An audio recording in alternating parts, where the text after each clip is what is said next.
Y bien, estamos ahora con Úrsula Letona, ella es coordinadora del grupo que revisa los decretos legislativos para ver cuáles pasan y cuáles no pasan. Úrsula, buenas noches, ¿qué tal? Buenas noches, Jaime. Bueno, ¿cómo va este trabajo? ¿Cuánto han visto? ¿Qué posibilidades hay? ¿Qué tipo de proyectos van a pasar? ¿Cuáles no? Bueno, estamos en un 30% del avance. Hemos analizado a hoy, tenemos 35 informes de decretos legislativos. Que mañana a las 4 de la tarde el grupo que yo coordino va a dictaminar. Ya tenemos los informes de la Secretaría Técnica que nos apoya en este trabajo que ha sido bastante arduo, y hemos visto pues algunas normas muy positivas, como es el caso, por ejemplo, de la ley que estandariza las licencias de funcionamiento. Creo que hemos un avance, se está poniendo requisitos estándares en todas las municipalidades, y también hay otras normas que nos causan preocupación, por ejemplo, el tema del INEN, que ha causado mucho revuelo. Hemos recibido muchas opiniones a favor, en contra, y básicamente nosotros, para que la gente entienda, la gente que nos está viendo, nosotros tenemos un corset jurídico, que es que analizamos si estos decretos legislativos han sido emitidos en el marco de las facultades delegadas y si están acorde con la Constitución. Esos son los dos análisis que nosotros hacemos al interior del grupo de trabajo. Ahora, en el caso del INEN, la justificación que se ha dado es que hay un caos, un desorden administrativo terrible dentro del INEN, incluso hay mucha corrupción, según parece, y los propios médicos del INEN han suscrito su acuerdo, están de acuerdo con que pase. Sí, la ministra, y yo creo que ahí hay un tema conceptual. La ministra explicó, nosotros tuvimos el día jueves una reunión de 12 horas con el premier y varios de los ministros involucrados. Lamentablemente la ministra, al parecer, tiene muy buena formación académica como médico, pero en gestión pública utilizó conceptos de verdad muy desactualizados. Se refirió, por ejemplo, al INEN como un organismo público descentralizado, cuando esa categoría jurídica no existe hace más de 8 años en el país. Entonces creo que en ese momento ¿OPD? ¿No existen las OPDs? No existen las OPDs. ¿Ahora qué cosa existe? En los organismos públicos ejecutores y especializados. Ah, bueno, pero es la misma cosa. Claro, ¿no? Pero si ella fue a sustentar el decreto legislativo y tuvo estos errores de concepto de gestión pública, y ahí hay dos temas que tú has mencionado: la corrupción, la falta de ejecución presupuestal, que es el matiz administrativo, y el otro es la rectoría en la investigación del cáncer, que son temas que se pueden mantener por separados y que no ameritan que un instituto de la envergadura que tiene el INEN baje a ser un hospital general. Y ahí es donde estamos analizando si esto está en el marco de las facultades delegadas, si hubo la delegación para que ellos puedan legislar en temas específicos, como es este de una reestructuración de un instituto, o en general de salud. Ese es un tema. Y otro tema que, por ejemplo, estamos también analizando. ¿Y en qué sentido se van? ¿Ese tema ya lo vieron? Ese tema ya hay un informe de la Secretaría Técnica en el sentido de que no estaría en el marco de las facultades delegadas y que por lo tanto no cubriría el corset jurídico que tenemos. Mañana lo vamos a debatir y finalmente la decisión se toma por mayoría. Dentro de este paquete también tenemos decretos legislativos que tienen observaciones. En el caso del INEN es todo el decreto legislativo, pero también hay otros, por ejemplo la ley de residuos sólidos, que es una nueva ley que está en forma bastante ordenada, transfiriendo funciones a los municipios, a las provincias, pero que sin embargo en el artículo 81 establece una prohibición constitucional que ya el Tribunal Constitucional ha zanjado, y está referida a la obligación que tienen las autoridades de desglosar, de detallar las infracciones que son pasibles los administrados. En el caso de esta ley ha habido un número abierto, dice son infracciones todas aquellas contenidas en esta ley, y busca si no hay ninguna.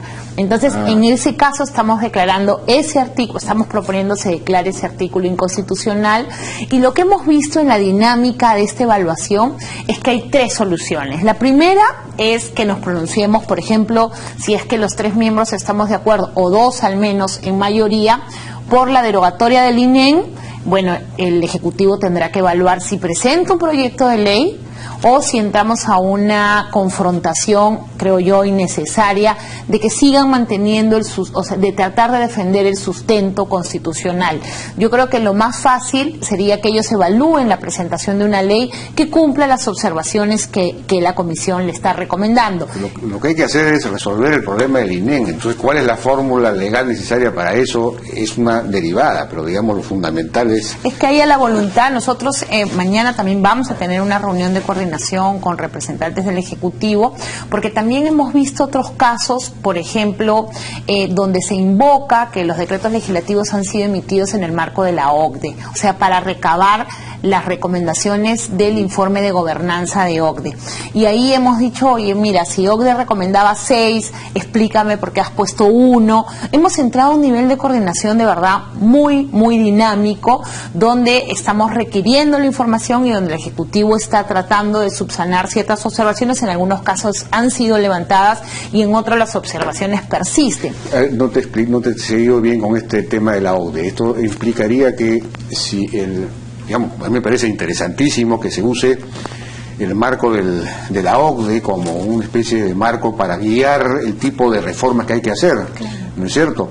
Pero entonces de este análisis que ustedes están haciendo de repente se desprende algo mucho más amplio y es una especie de agenda de las reformas legales que hay que hacer en el Perú. Sí, yo creo que ¿por qué no hacen eso? Eso es justamente lo que estamos tratando de encauzar. Nosotros hemos visto que en el marco de los decretos legislativos han habido 4 de ellos que invocan en los informes técnicos los informes de gobernanza de OCDE. Ya. Y, por ejemplo, en algunos se han recogido, si la OCDE recomienda 6 supuestos para los precios de transferencia, en algunos se han recogido los 6, pero en otro solamente 1. Entonces, ese sustento nos lleva a pensar que podemos dar un siguiente paso y podemos crear una agenda legislativa que nos permita irnos acomodando como país a las exigencias de la OCDE. Sería extraordinario. En realidad es un reto, ya la comisión está instalada y sí que estamos con todas las ganas de recibir estos proyectos, tanto de la bancada a la cual pertenezco como de otras bancadas. Hay otro tema también que hemos visto en las facultades delegadas que está referida a las micro y pequeñas empresas. Nosotros en las facultades delegadas se acotaron para que todas las exoneraciones y beneficios que el Ejecutivo plantee sean para MIPES o personas naturales. Y ahí hemos encontrado un decreto legislativo que de cierta manera establece una exoneración y omite este tema, con lo cual estamos pidiendo que se precise. ¿Que omite qué cosa? Omite justamente la restricción a la extinción de unas multas menores a un UIT y señala, o sea, omite poner que esta extinción operará para el caso de las MIPES y de las personas naturales que hayan sido pasibles de multas. Entonces, en realidad lo que vemos, Jaime, es un abanico de dispositivos que de repente lo que ha faltado es articularlos, pero están ahí, y lo que hemos hecho es agruparlos por sectores y tratar de darles el marco constitucional. En aquellos casos en que el marco constitucional se cae porque no encontramos un sustento jurídico o ya hay un pronunciamiento del Tribunal Constitucional, en esos casos estamos recomendando la derogatoria e inmediatamente debiera corresponder que podamos coordinar con el Ejecutivo e ingrese un proyecto de ley con calidad prioritaria. Entonces, para poder apoyarlos y tramitarlo en forma urgente. Creo que esa es la solución que nosotros como Fuerza Popular podemos plantear en este ánimo de darle al Ejecutivo las herramientas. Hace unos días nos preguntaban si veíamos que en este marco de las facultades se habían dado reformas estructurales. Y yo creo que, si bien no hay ningún decreto legislativo que implique una reforma estructural de aquellas que se han dado hace muchos años en nuestro país, sí podemos sentar bases para identificar reformas estructurales que nuestro país necesita, por ejemplo, en el tema de modernización del Estado. Sistemas administrativos, cómo hacemos para que finalmente esa inversión privada que hoy estamos destrabando con un paquete de estos decretos legislativos pueda dar el siguiente paso a ser priorizada en infraestructura productiva, infraestructura de conexión y temas que muchos de los partidos políticos hemos hablado en los planes de gobierno. Yo creo que el Premier ha hecho su tarea, ha leído los planes de gobierno. Hay, por ejemplo, un decreto legislativo que es copia textual de un proyecto que presentó Cecilia Chacón acerca del Indecopi. Entonces sí vemos que ha habido un esfuerzo por mirar qué estamos haciendo las otras bancadas y tratar de aprovechar esta ventana de oportunidad para contar con herramientas que nos ayuden finalmente a solucionar los problemas del país. Entonces podrían darse las condiciones para una especie de acuerdo mayor, ¿no? Un acuerdo entre cuáles son las grandes reformas que necesitamos. Mínimamente tener una agenda legislativa donde juntos la oposición, las otras fuerzas políticas prioricemos temas que nos lleven a cumplir no necesariamente hoy los estándares OCDE, pero prepararnos a cumplirlos. Claro. Y el tema, por ejemplo, ha habido un conjunto de decretos vinculados al tema de la formalización, pero el único tema que no se toca dentro de la formalización es el tema laboral, de la legislación laboral, la necesidad de una legislación laboral más inclusiva, más abierta, en fin, más favorable a la generación de empleo y a la formalización misma del empleo. Esa es una reforma fundamental, pero ¿quién va a tomar el toro por las astas? Mira, Jaime, en este tema de la reforma, la tan mentada reforma laboral, efectivamente ningún decreto legislativo entra en esta discusión porque las restricciones a una posible reforma laboral han sido puestas por el Tribunal Constitucional.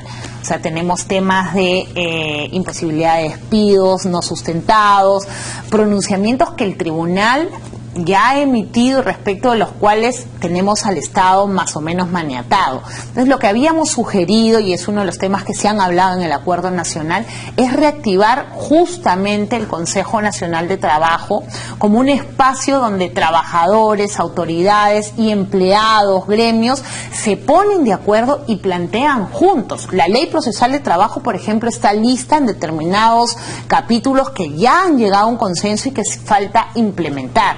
Yo creo que ese espacio es el que nos debe motivar reflexiones más profundas en el Tribunal Constitucional y también empujar la agenda de reforma laboral que nos permita ser un país más competitivo y que nos permita sobre todo formalizar a aquellos trabajadores que hoy no tienen ningún beneficio, porque hay que revisar el tema de costos laborales, el tema del despido, la tan mentada estabilidad laboral como factores que definitivamente inciden. O la otra propuesta que en su momento la conversamos, que era la remuneración mínima diferenciada. O sea, que podamos tener una remuneración mínima para micro y pequeñas empresas y una remuneración mínima diferenciada para la gran empresa, que finalmente hoy no paga un sueldo mínimo. Y sin embargo, eso nos está restando competitividad. Ahora, claro, sí, pues un camino es efectivamente el del Consejo Nacional de Trabajo. Ahí se necesitaría, sin embargo, un liderazgo, un diálogo sincero, un diálogo franco y abierto. Pero el otro es una modificación constitucional del artículo, creo que es el 27 de la Constitución, que aclare definitivamente la cosa. Sí, pero nuevamente, Jaime, en las reformas estructurales que nuestro país necesita y en el tema laboral hay un requisito sine qua non que debemos implementar, que es efectivamente el liderazgo. Es alguien que conduzca a nuestro país a ejecutar esta reforma, que de hecho en muchos casos va a implicar confrontación, pero que es una reforma que todos hemos coincidido que se debe realizar. Entonces, el liderazgo parte del Ejecutivo y nosotros estamos aquí, y lo hemos reiterado, para apoyar las iniciativas, velar por que haya un sinceramiento de los regímenes laborales y que finalmente estos se traduzcan en más puestos de trabajo. Bien, Úrsula Letona, muchísimas gracias por tu participación. Jaime, gracias por la invitación. Ojalá que esto efectivamente se concrete, estas cosas que hemos estado diciendo acerca de esta agenda de reformas dentro de la OSD, el tema laboral, etcétera. Nosotros nos despedimos, ¿no es cierto? Ya hasta el día de mañana. Muchas gracias, pero no se vayan porque ahora viene Noticias a las 10 con Valerie Vázquez de Velasco. Buenas noches.